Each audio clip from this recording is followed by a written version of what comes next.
Good morning student. पिछली class में अपन ने क्या पढ़ा था? अपन ने गैलीलियो रूपांतर पढ़ा था, जब हमारे पास क्या होते हैं, दो निर्देश तंत्र समपाती होते हैं, ठीक है। और उसके लिए अपन ने क्या कर लिया था, स्थिति रूपांतरण समीकरण कैलकुलेट कर लिया था, और वो हमारे पास क्या आया था, आर डैश वेक्टर बराबर R minus capital V T आया था, ठीक है। और ये आपके पास इक्वेशन वहाँ पर क्या थी, फर्स्ट थी। और मैंने आपको कहा था कि जो आपके पास इक्वेशन फर्स्ट है वो क्या है, गैलीलियो स्थिति रूपांतरण समीकरण है, ठीक है। तो आपके पास ये जो आपकी समीकरण 1 थी वो क्या कहलाती थी, गैलीलियो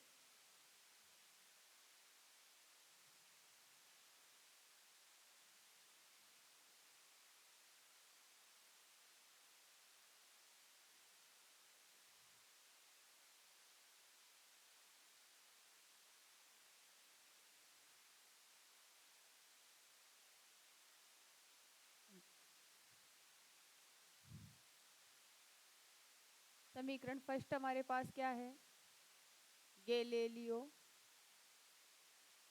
स्थिति रूपांतरण समीकरण है। समीकरण को व्यक्त करती है, ठीक है।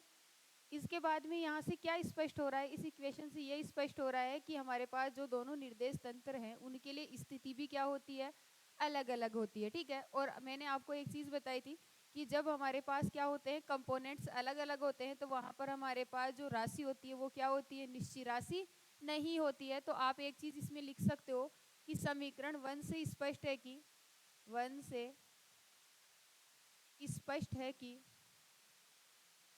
स्पष्ट है कि दोनों निर्देश तंत्रों के लिए, दोनों निर्देश तंत्रों के लिए स्थिति अलग अलग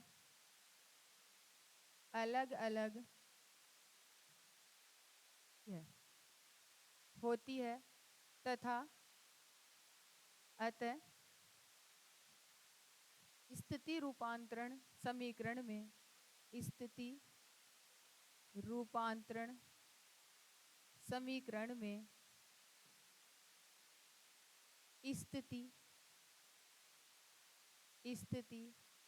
एक निश्चर राशि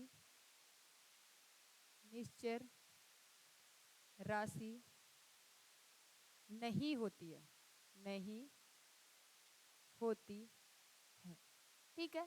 अब अगर अपन को इसको क्या करना है, अलग अलग डायरेक्शंस के लिए फाइंड आउट करना है, तो अलग अलग डायरेक्शन के लिए अपन कैसे फाइंड आउट करेंगे, हम जानते हैं कि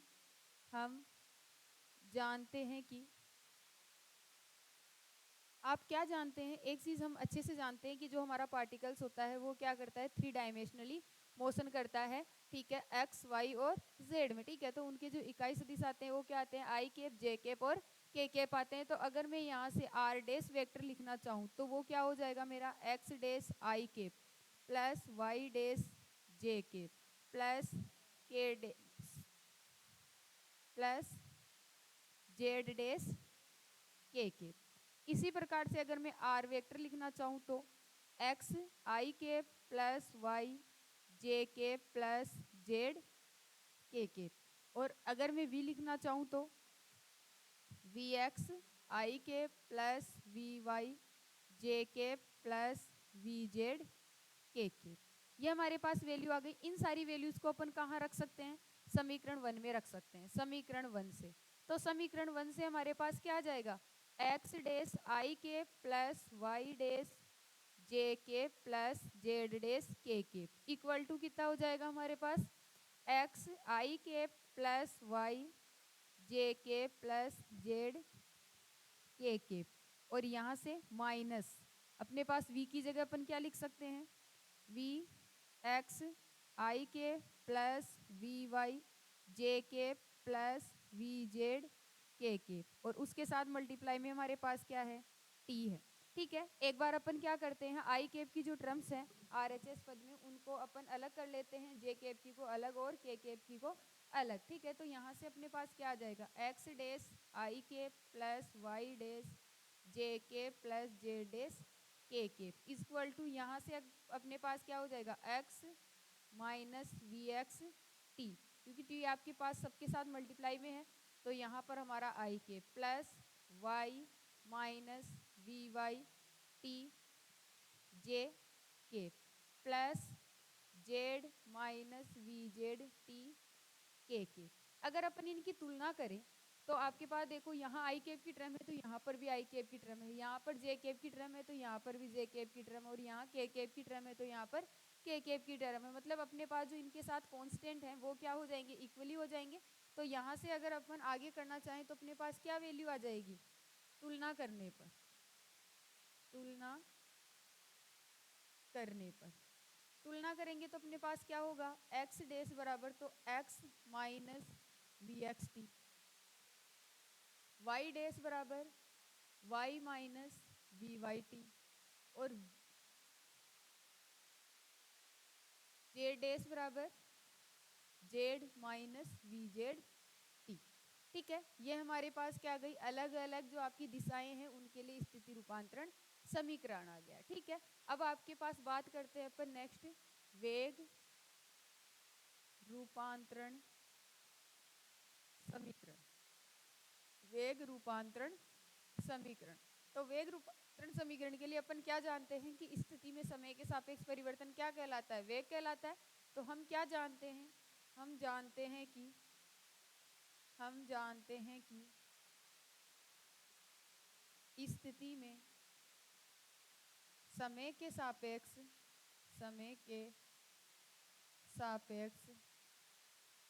परिवर्तन, समय के सापेक्ष परिवर्तन वेग कहलाता है।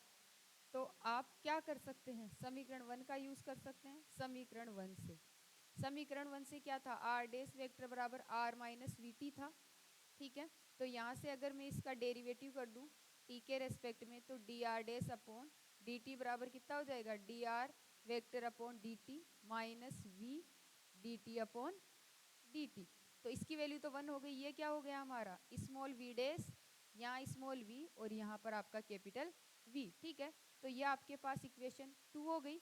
और ये इक्वेशन 2 क्या बता रही है, समीकरण 2 वेग गैलीलियो, समीकरण 2 गैलीलियो वेग रूपांतरण समीकरण को व्यक्त करती है। और अपने पास क्या है, इस समीकरण से एक चीज और स्पष्ट हो रही है कि हमारे पास जो दोनों निर्देश तंत्र है उनमें वेग क्या है, एक निश्चित राशि नहीं है। ठीक है, तो आप इसमें इसके आगे क्या लिख सकते हो, समीकरण 2 से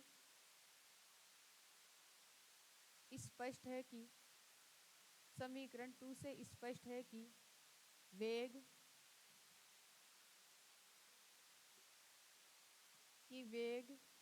एक निश्चर राशि नहीं है।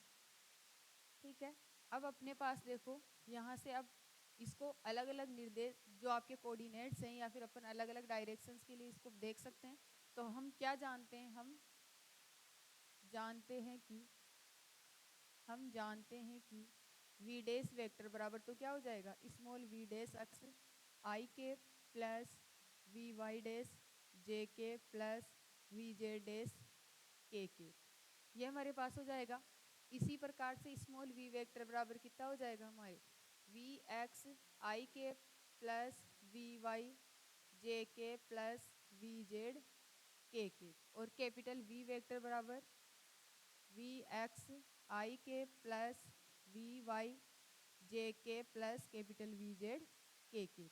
ये वाली वैल्यू हो जाएगी। इसको कहाँ रख सकते हैं अपन, समीकरण 2 में रख सकते हैं। समीकरण 2 से क्या हो जाएगा, वी एक्स डैश आई k plus V y dash j k plus V z dash के बराबर we x i k plus V Y j k plus V Z के और माइनस कितना हो जाएगा आपका capital v x i k plus capital v Y j k plus capital v Z के comparing आपके पास हो जाएगा। देखो इसको एक बार थोड़ा सा करेंगे तो V x days I k plus V Y days J k plus we जे डेस के इक्वल टू कितना हो जाएगा small v x minus capital v x i k plus small v y minus capital v Y j k plus small v z minus capital v Z के।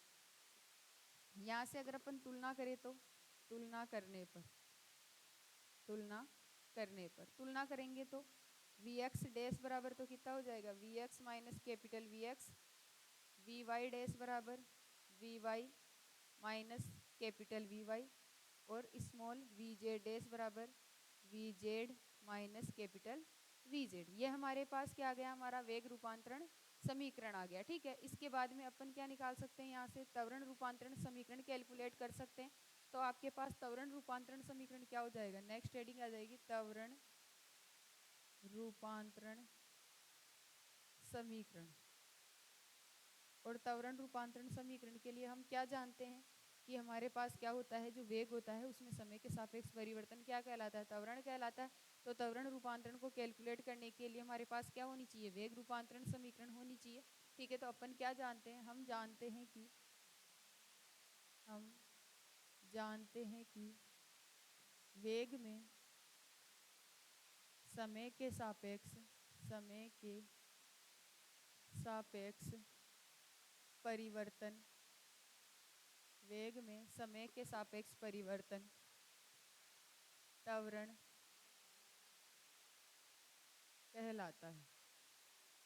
कहलाता है। तो आप कौन सी इक्वेशन यूज कर सकते हो, सेकंड इक्वेशन यूज कर सकते हैं। तो वी डैश बराबर कितना है v माइनस कैपिटल वी, और कैपिटल वी को क्या माना था हमने, कांस्टेंट माना था। तो अगर अपन यहाँ से क्या कर दें D V dash upon D T कर लें तो ये क्या हो जाएगा D V upon D T minus D capital V upon D T. चूँकि हमारा कैपिटल वी क्या है, कांस्टेंट है। तो अगर कांस्टेंट राशि का अपन डेरिवेटिव करते हैं तो क्या हो जाता है, जीरो हो जाता है। तो ये आपके पास हो गया जीरो। तो इसकी वैल्यू कितनी आ गई, ए डैश वेक्टर बराबर ए वेक्टर। ये आपके पास इक्वेशन कौन सी हो गई, थर्ड हो गई। और ये समीकरण 3 किसको व्यक्त कर रही है, समीकरण 3 गैलीलियो त्वरण रूपांतरण समीकरण को व्यक्त करती है। और इससे एक चीज और स्पष्ट हो रही है कि यहाँ पर हमारा जो त्वरण होता है वो क्या होती है, एक निश्चित राशि होती है। ठीक है, तो अपन दूसरी लैंग्वेज ये लिख सकते हैं कि समीकरण 3 से स्पष्ट है कि समीकरण 3 से स्पष्ट है कि त्वरण एक निश्चर राशि है। ठीक है, नेक्स्ट आपके पास क्या आ जाएगा, बल रूपांतरण समीकरण आ जाएगा। बल रूपांतरण समीकरण के अनुसार अपन क्या जानते हैं कि हमारे पास जो द्रव्यमान होता है और त्वरण होता है उसका गुणनफल क्या बताता है, बल को बताता है। ठीक है, तो अपने पास नेक्स्ट हेडिंग आ जाएगी बल रूपांतरण समीकरण। तो बल रूपांतरण समीकरण के लिए हम एक चीज जानते हैं, हम जानते हैं कि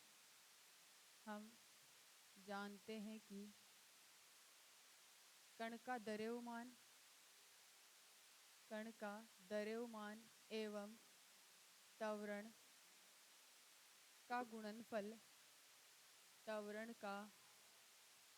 गुणनफल बल को व्यक्त करता है, बल को व्यक्त करता है। तो आपके पास क्या हो जाएगा, F बराबर ma हो जाएगा। तो अपन यहाँ से कौन सी इक्वेशन यूज करें, समीकरण 3 से। समीकरण 3 से क्या हो जाएगा आपके पास, ए डैश वेक्टर बराबर ए वेक्टर। अगर अपन इसको स्मॉल m से दोनों तरफ मल्टीप्लाई कर दे तो m डैश वेक्टर बराबर m ए वेक्टर। ये कितना हो गया हमारा f डैश वेक्टर, और ये क्या हो गया हमारा एफ वेक्टर। ये आपके पास इक्वेशन हो गई 4। और ये समीकरण 4 क्या बताती है? समीकरण 4 गैलीलियो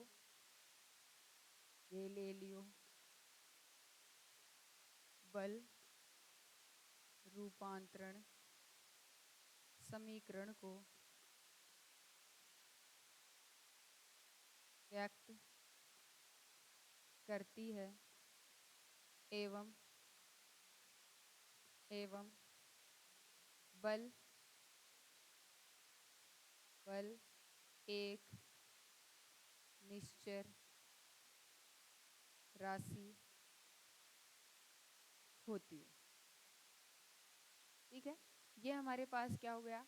आपका जो एक टॉपिक था, दो निर्देश तंत्र जब संपाती हो तो उसके लिए गैलीलियो रूपांतरण समीकरण क्या आता है, वो आपका कंप्लीट हो चुका है। इसके बाद में अपन एक इम्पोर्टेंट क्वेश्चन करते हैं, है तो वो आपके हेडिंग भी, लेकिन इसको क्वेश्चंस के रूप में करेंगे ताकि अपन को ये पता रहे कि एग्जाम में ये किस तरीके से पूछा जाता है। ठीक है, तो नेक्स्ट अपने पास क्या आ जाएगा? एक क्वेश्चन आ जाएगा। ठीक है, जिसके हिसाब से अपन को क्या करना है, इसको सोल्व करना है। ठीक है, तो नेक्स्ट अपने पास एक क्वेश्चन आता है कि सिद्ध कीजिए कि, नेक्स्ट अपने पास एक क्वेश्चन आता है, क्वेश्चन के रूप में करेंगे कि सिद्ध करो कि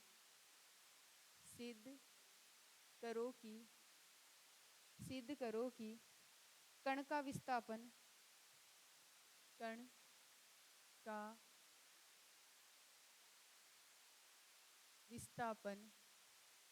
गैलीलियो रूपांतरण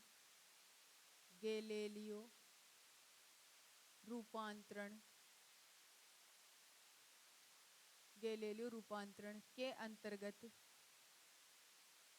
अंतर्गत एक निश्चर राशि होती है। ठीक है, ये आपको क्या करना है? सिद्ध करना है कि हमारे पास क्या है, एक कण है, वो क्या कर रहा है? गति कर रहा है। तो जो उसका विस्थापन होता है वो गैलीलियो रूपांतरण के अंतर्गत क्या होती है? एक निश्चय राशि होती है। ठीक है, तो यहाँ से अपन क्या कर सकते हैं? यहाँ से अपन एक निर्देश तंत्र की कल्पना कर सकते हैं इसको सोल्व करने के लिए। ठीक है, तो यहाँ पर आपके पास जो सॉल्यूशन आएगा वो कैसे आ जाएगा? यहाँ पर अपन मान लें, माना कि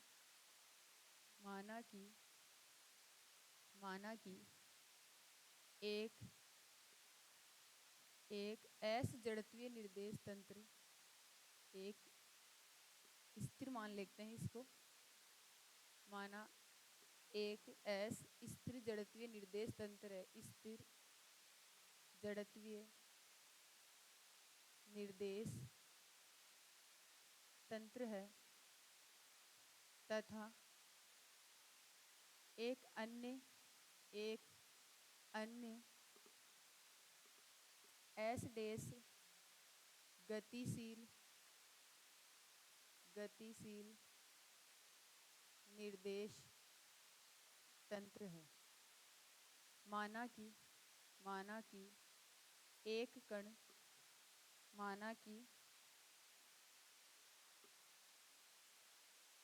कण बिंदु कैपिटल ए पर स्थित है,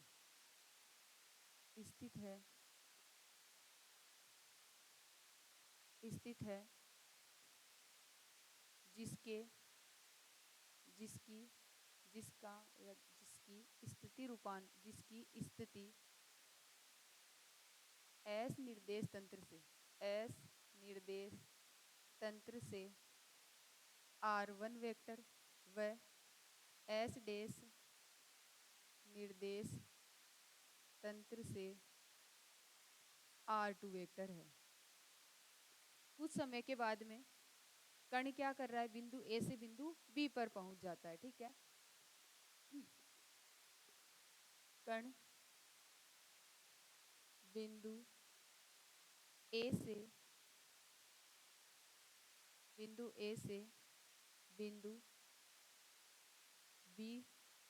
बिंदु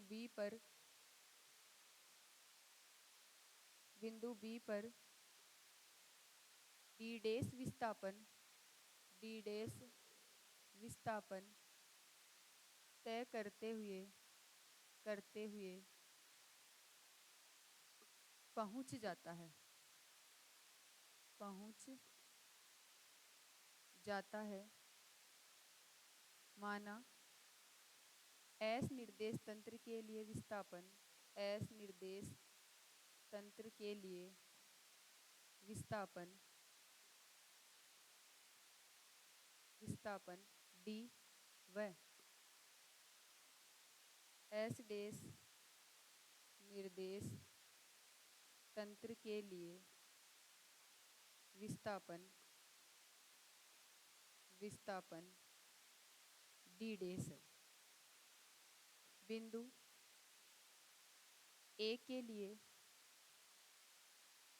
एस डेस निर्देश तंत्र का, एस डेस निर्देश तंत्र के मूल बिंदु से स्थिति, मूल बिंदु से स्थिति r1 डेस वेक्टर व बिंदु बी से स्थिति r2 डेस वेक्टर है। हमें सिद्ध करना है कि, हमें सिद्ध करना है कि d बराबर क्या है, d डेस है। ठीक है, इतनी जो अपने लिखा है उसका मीन यही है कि अपन को क्या सिद्ध करना है कि d बराबर क्या होता है, d डेस होता है। ठीक है, तो इसके लिए जितनी अपन ने थ्योरी लिखी है उसके हिसाब से क्या करेंगे, अपन एक डायग्राम ड्रॉ करेंगे। ठीक है, तो एक बार अपन डायग्राम ड्रॉ करते हैं, उसके बाद में इसको सोल्व करते हैं और प्रूफ करते हैं। ठीक है, तो मान लिया कि हमारे पास क्या है, यहाँ पर हमारा एस निर्देश तंत्र है, ये हमारा क्या है, एस निर्देश तंत्र है, जिसकी दिशा क्या है आपकी एक्स और वाई है। ठीक है, ये हमारे पास हो गया। नेक्स्ट अपने पास क्या है, नेक्स्ट अपना है यहाँ पर आपका एस डेस निर्देश तंत्र, ये हमारा एक्स डेस हो गया, ये हमारा वाई डेस हो गया, और ये निर्देश तंत्र हमारा एस डेस हो गया। मान लिया कि पहले कण कहाँ था, यहाँ पर था, बिंदु ए पर। ठीक है, उसके बाद में वो कहाँ पहुँच गया, बिंदु बी पर पहुँच गया। ठीक है, अब आपके पास देखो, इसके लिए जो आपका स्थिति सदिश है वो कितना है, r1 डेस वेक्टर, और इसके लिए है r2 डेस वेक्टर। और इसी के लिए अगर अपन बात करें, इसके लिए थोड़ा सा ये समझ में नहीं आ रहा, ठीक है, इसको एक बार थोड़ा सा चेंज करते हैं।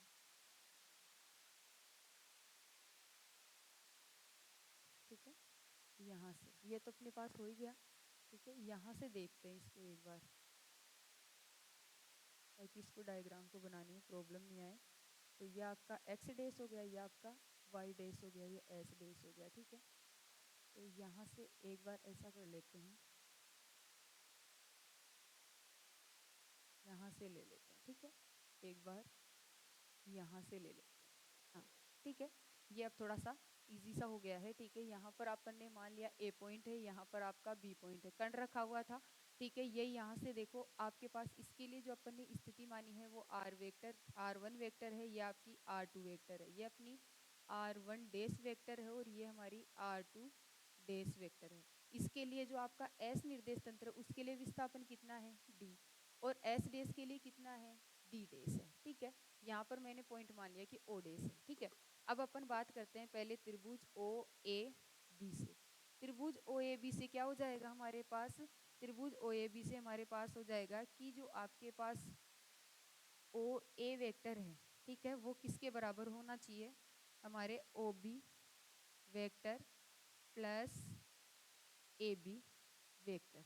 ठीक है, इसके बराबर होना चाहिए। तो यहाँ से देखो क्या हो जाएगा, r1 वेक्टर बराबर r2 वेक्टर प्लस d। तो यहाँ से अगर मैं क्या निकालना चाहूँ, r2 वेक्टर निकालना चाहूँ तो कितना हो जाएगा, r1 वेक्टर माइनस d। ये मेरे पास इक्वेशन फर्स्ट हो गई। ठीक है, इसी प्रकार से त्रिभुज ओ डेस ए बी का यूज करूँ तो आपके पास कितना हो जाएगा, ओ डेस ए वेक्टर बराबर o dash b vector plus A B vector. इसके लिए हमारे पास क्या हो जाएगा, r1 dash vector equal to r2 dash vector plus d days.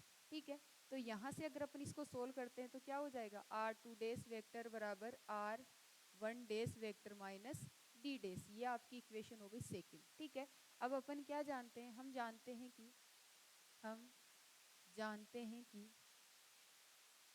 Are dash vector बराबर R vector minus capital V T होता है। ठीक है, तो यहाँ से अगर अपन R1 डेस वेक्टर की बात करें तो R1 वेक्टर माइनस का वीटी हो जाएगा। ठीक है, और यहाँ पर आपके पास R2 डेस वेक्टर बराबर R2 वेक्टर माइनस का वीटी हो जाएगा। ठीक है, तो इन दोनों को अगर अपन यहाँ पर रखते हैं तो देखो समीकरण आपकी 2 से, समीकरण 2 से क्या हो जाएगा हमारा R2 वेक्टर माइनस का VT बराबर कितना हो जाएगा R1 vector minus VT minus D dash. ठीक है, ये आपके पास दोनों सेम है इसीलिए आपके पास ये ऐसा हो जाएगा। ठीक है, अब अपन को क्या निकालना है, देखो यहाँ से अगर R2 वेक्टर, एक बार यहाँ से क्या हो जाएगा R2 वेक्टर बराबर R1 वेक्टर माइनस D डेस, ये आपके पास इक्वेशन 3 हो जाएगी। अपन क्या कर सकते हैं, समीकरण 1 व 3 से दोनों को कंपेयर करेंगे तो देखो ये भी R2 वेक्टर, ये भी R2 वेक्टर, मतलब ये दोनों बराबर होनी चाहिए। तो R1 वेक्टर माइनस D बराबर R1 वेक्टर माइनस D डेस। तो यहाँ से आप क्या कर लो, इनको इधर R1 वाली टर्म्स को इधर ले लो, इसको इधर ले लो। ठीक है, तो कितना हो जाएगा आपके पास R1 vector minus R1 vector बराबर माइनस का D डेस प्लस D हो जाएगा, ये एक दूसरे से कैंसिल आउट हो जाएंगे तो माइनस का D डेस प्लस D बराबर 0 हो जाएगा। तो D डेस बराबर क्या हो जाएगा हमारा D हो जाएगा। ठीक है, और यहाँ से आपके पास जो क्वेश्चन पूछा गया था वो क्या हो जाता है, प्रूफ हो जाता है कि आपके पास जो निर्देश तंत्र है, ठीक है, उसमें अगर कण का विस्थापन देखा जाए गैलीलियो रूपांतरण के अंतर्गत तो वो क्या होती है, एक निश्चित राशि होती है। ठीक है, यहाँ से आपके पास ये टॉपिक खत्म हो जाता है। इसके बाद में नेक्स्ट आपके पास आता है कि आपके पास एक दूसरा क्वेश्चन आता है, वैसे तो ये हेडिंग के थ्रू ही आता है कि जो गैलीलियो रूपांतरण होता है उसके अंतर्गत जो संवेग होता है, ठीक है, संवेग होता है वो तो निश्चित राशि नहीं होती है, लेकिन जो संवेग संरक्षण का नियम होता है वो क्या होती है, एक निश्चित राशि होती है। ठीक है, और बहुत बार ये क्वेश्चन पूछा भी गया है, तो एक बार इस क्वेश्चन को भी सोल्व करते हैं। ठीक है, तो नेक्स्ट आपके पास क्या हो जाएगा, क्वेश्चन आपका क्या हो जाएगा, सिद्ध कीजिए कि सिद्ध करो कि गैलीलियो रूपांतरण के अंतर्गत गैलीलियो रूपांतरण के अंतर्गत संवेग एक निश्चर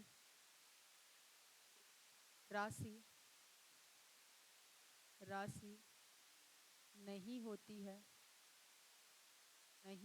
है, परंतु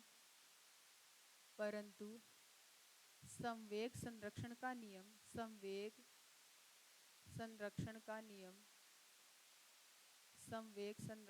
नियम एक निश्चर राशि होता है।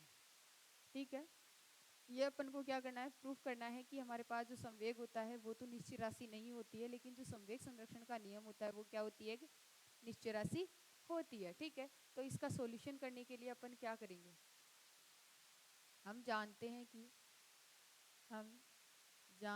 कि वेग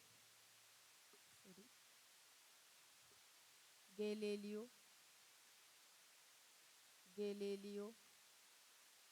वेग रूपांतरण समीकरण, गैलीलियो वेग रूपांतरण समीकरण हमारे पास अभी क्या आई थी कि v dash small v dash vector बराबर स्मॉल v वेक्टर माइनस का कैपिटल V।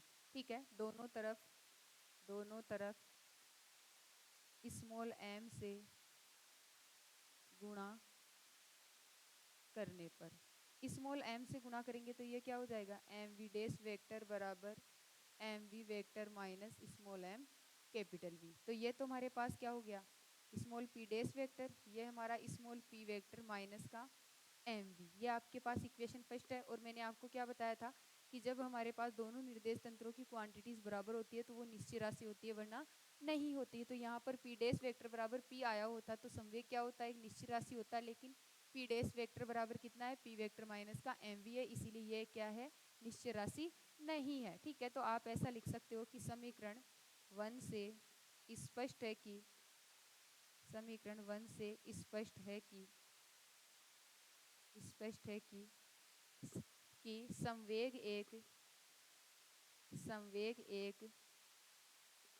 संवेग गैलीलियो रूपांतरण के अंतर्गत गैलीलियो रूपांतरण के अंतर्गत संवेग गैलीलियो रूपांतरण के अंतर्गत एक निश्चय राशि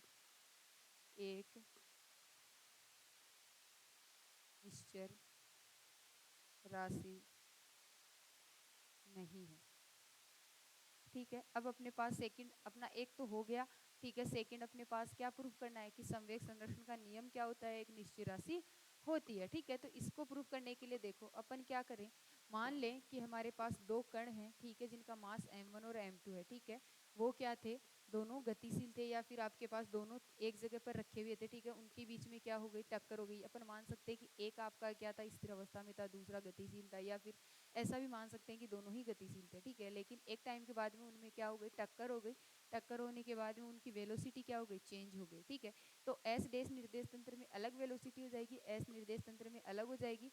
दोनों के लिए संवेग संरक्षण का नियम देखेंगे तो दोनों का क्या आएगा, बराबर आएगा। ठीक है, तो पहले अपन बात कर लेते हैं एस निर्देश तंत्र की। एस निर्देश तंत्र के लिए ठीक है, तो मान लिया कि हमारे पास क्या है, दो पार्टिकल्स हैं m1 और m2 मास के। ठीक है, मान लिया कि उनका प्रारंभिक वेग u1 और u2 है। ठीक है, ये दोनों क्या कर रहे थे, गति कर रहे थे। गति करते करते क्या हो गई, इन दोनों के बीच में टक्कर हो गई। दोनों के बीच में टक्कर हुई तो मास तो आपका वही रहेगा, लेकिन जो वेलोसिटी है वो हमारे पास क्या हो गई, स्मॉल v1 और स्मॉल v2 हो गई। ठीक है, तो इनके लिए अगर अपन संवेग संरक्षण का नियम लिखना चाहें तो क्या होता है, संवेग संरक्षण का नियम।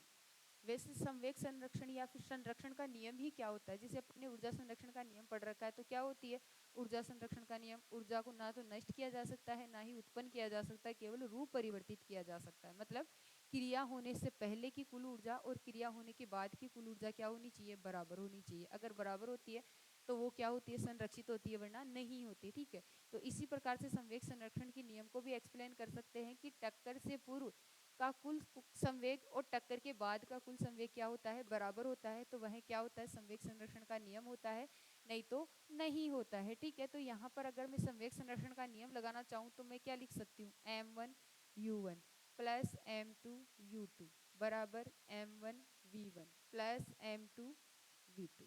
ये मेरे पास इक्वेशन हो गई फर्स्ट। ये तो किसकी बात हो गई, हमारी एस निर्देश तंत्र की। इसी प्रकार से एस डैश निर्देश तंत्र की बात करें तो एस डैश निर्देश तंत्र के लिए बात करें तो मान लिया कि आपके पास वही पार्टिकल्स हैं, m1 है और m2 है। इन दोनों का वेग क्या है, u1 डैश और u2 डैश है।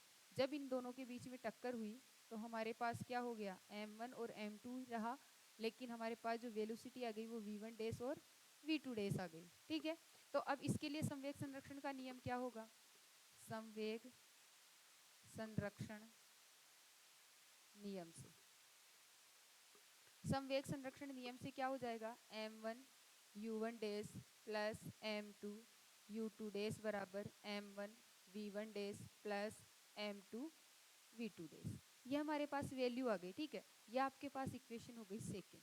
ठीक है, अब अपन क्या जानते हैं, अपन वेग रूपांतरण समीकरण को जानते हैं कि v डैश बराबर क्या होता है, v माइनस कैपिटल v होता है। ठीक है, तो उसी का यूज करेंगे यहाँ पर। तो यहाँ पर यूज करेंगे तो आप क्या जानते हैं, चूंकि वेग गैलीलियो वेग रूपांतरण समीकरण, और गैलीलियो वेग रूपांतरण समीकरण क्या कहती है कि v डैश बराबर v माइनस कैपिटल v होता है। तो अगर मैं यहाँ पर बात करूँ u1 डैश की तो कितना हो जाएगा मेरा, u1 माइनस का कैपिटल v। u2 डैश की बात करूँगी तो u2 माइनस कैपिटल v।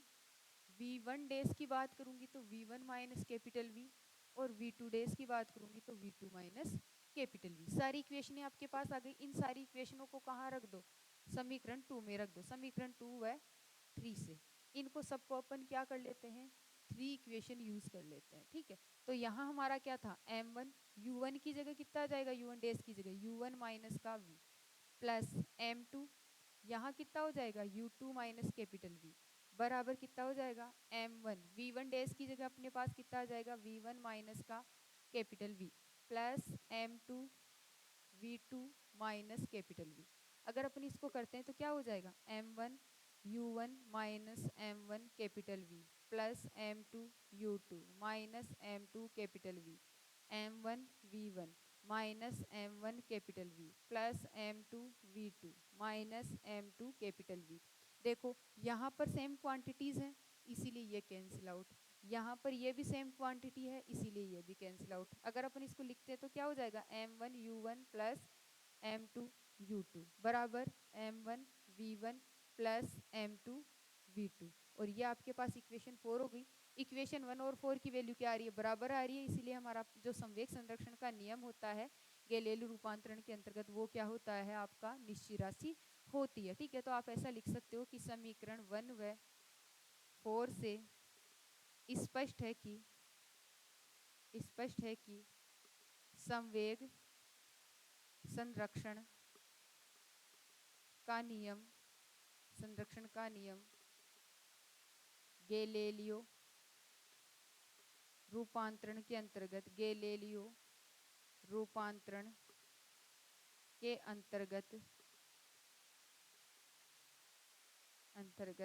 एक निश्चर राशि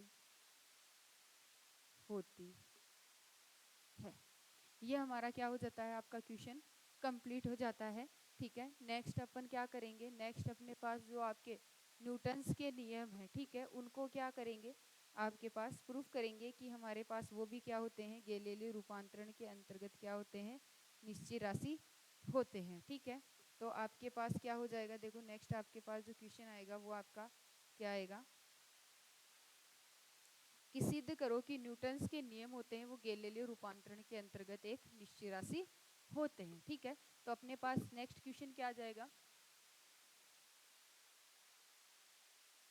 सिद्ध करो कि न्यूटन के नियम गैलीलियो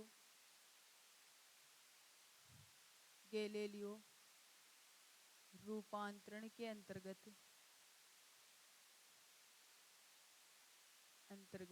एक निश्चित राशि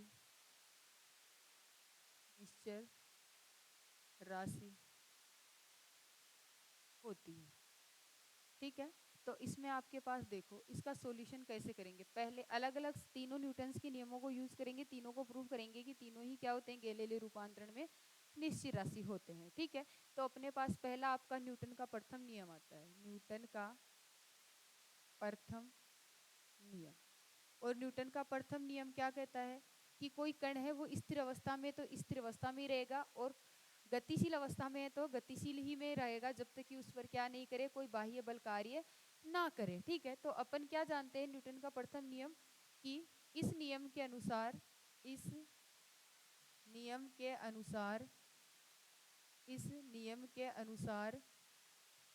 कोई कण स्थिर अवस्था में है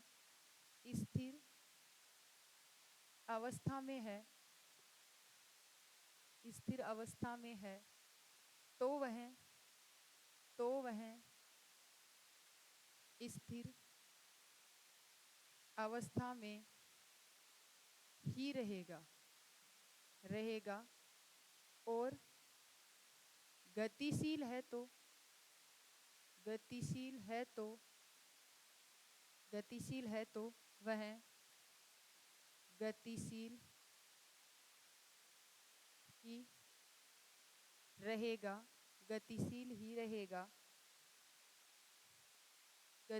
ही रहेगा जब तक कि उस पर कोई बाह्य बल कार्य ना करे। ठीक है, तो मतलब आपके पास इस नियम के अनुसार क्या होना चाहिए, एफ आउट 0 होना चाहिए, तभी ये नियम कार्य करता है। इसको अपन क्या कहते हैं, जड़त्व का नियम कहते हैं। ठीक है, तो इसके लिए हमारे पास क्या होना चाहिए, एफ आउट क्या होना चाहिए, 0 होना चाहिए। अपन क्या जानते हैं कि हमारे पास एफ बराबर क्या होता है, एम ए होता है।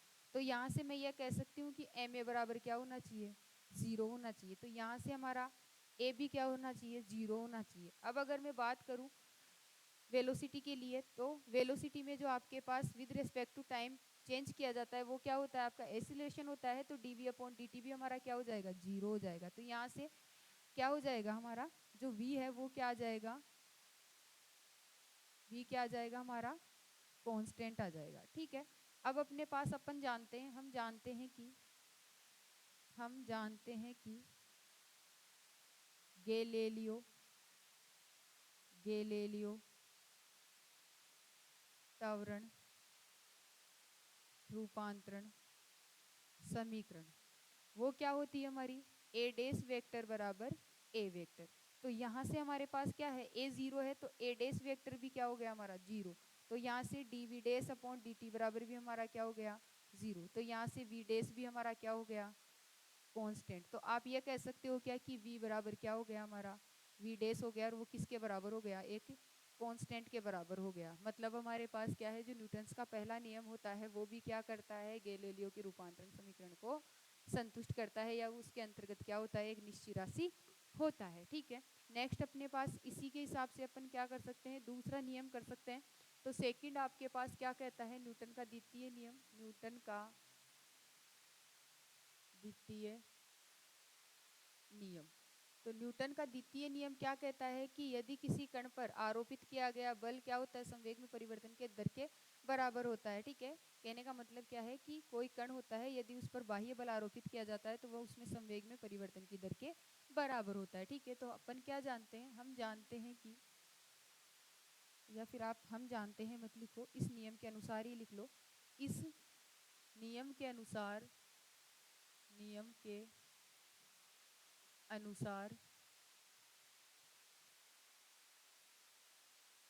आरोपित बल का मान, या फिर ऐसे लिख सकते हो, किसी कण पर आरोपित किसी कण पर आरोपित बाह्य बल का मान संवेग में परिवर्तन की दर के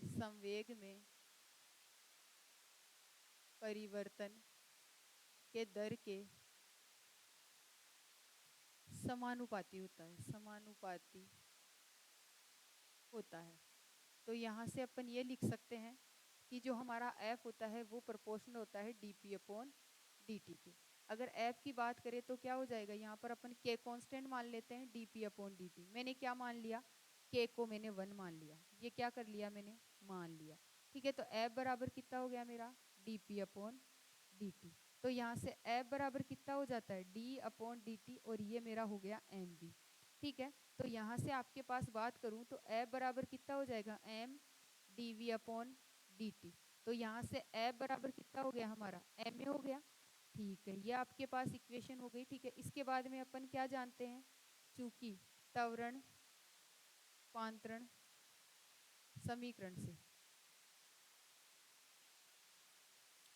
रूपांतरण समीकरण से क्या होता है, ए डेस वेक्टर बराबर ए वेक्टर। तो यहाँ पर आपका एम डेस वेक्टर बराबर एम ए वेक्टर। ठीक है, तो यहाँ पर ये तो आपके पास क्या हो गया, हमारा एम ए डेस वेक्टर हो गया, और ये हमारा हो गया एफ।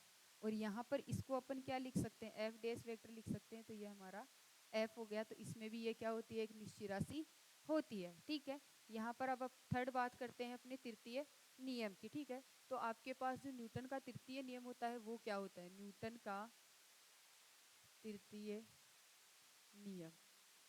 का तृतीय नियम क्या कहता है कि प्रत्येक क्रिया के विपरीत क्या होती है, प्रतिक्रिया होती है। ठीक है, तो अपन क्या जानते हैं कि न्यूटन के तृतीय नियम के अनुसार प्रत्येक कण पर क्रिया के विपरीत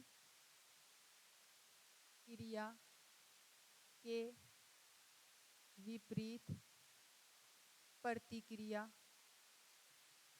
होती है। और इसको समझाने के लिए हमको क्या होता है, संवेग संरक्षण का नियम यूज करना पड़ता है, क्योंकि जब टक्कर नहीं होती है, ठीक है, कणों के बीच में, तो वहां क्या होती है, क्रिया होती है, और टक्कर होने के बाद में वहां क्या होती है, प्रतिक्रिया होती है। ठीक है, तो आपका जो संवेग संरक्षण का नियम है वो क्या करता है, आपके पास निश्चित राशि होती है और उसी के अनुसार आपके पास क्या होता है, जो आपके पास टक्कर होती है किसी कण में, वो आपके क्या बताती है, प्रतिक्रिया को बताती है। टक्कर नहीं होती है मतलब उस टाइम जब टक्कर हो रही होती है तब क्या होता है, क्रिया बताता है। तो जब आपके पास संवेग संरक्षण उस नियम को संतुष्ट कर सकता है तो न्यूटन का तृतीय नियम भी कर सकता है, क्योंकि ये भी क्या होता है, क्रिया प्रतिक्रिया का नियम होता है। ठीक है, तो इसको अपन ऐसे लिख सकते हैं, न्यूटन के तृतीय नियम के अनुसार प्रत्येक कण पर क्रिया की विपरीत प्रतिक्रिया होती है। इसे संवेग संरक्षण द्वारा समझाया जा सकता है, चूंकि टक्कर से पूर्व क्रिया एवं टक्कर के पश्चात प्रतिक्रिया होती है और वहाँ संवेग संरक्षण का नियम एक निश्चर राशि होता है। इस कारण न्यूटन का तृतीय नियम भी गैलीलियो रूपांतरण के अंतर्गत एक निश्चर राशि होता है। ठीक है, और आज आपका जो फर्स्ट यूनिट है उसका फर्स्ट चैप्टर खत्म होता है। नेक्स्ट अपन नेक्स्ट क्लास में करेंगे। Thank you.